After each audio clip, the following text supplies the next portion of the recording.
नमस्कार, यो चाहिँ कस्तो किसिमको चाहिँ प्लास्टिक टनेल अथवा प्लास्टिकको संरचना बनाउन उपयुक्त हुन्छ भनेर जान्न चाहनुहुन्छ भने आज हामी तपाईलाई प्लास्टिकको टनेल चाहिँ निर्माण गर्ने तरिका चाहिँ देखाउनेछौँ र हामी तपाईलाई प्लास्टिकको टनेल निर्माण गरेर प्रत्यक्ष रूपमा देखाउनेछौँ। पुगेन है? पुगेन है। गस्सो हाल्न मिल्छ? हजुर? गस्सो हाल्न मिल्छ? यसमा त्यो बाङ्गो छ भने त्यो नगर्नु नि त, अलिकति अगाडि आउँछ बाँधेर अलि बाङ्गो त भइहाल्छ। त्यसले तान्दिने हुने आउँछ कि पछि?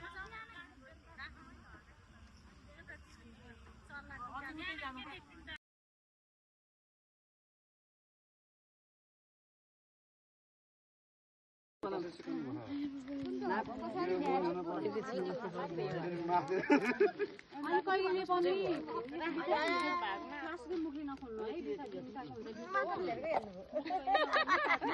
साबुन पानी हालिदिनुपर्छ है। साबुन पानीले कहिले यता गरम पऱ्यो त्यो गाडा पनि नहो के गरेको तल पानी होइन तर चिनिन्छ कि चिन्न चाहिँ किन अलि मेहनत गरेर हेर्नुपर्छ कि परेन।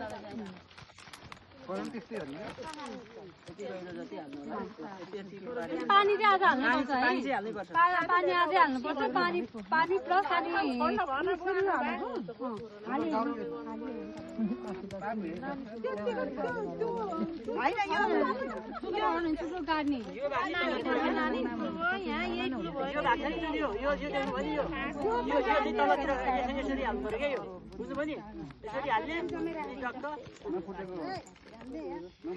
हुन्छ नि त एकछिन बस्नु हुन्छ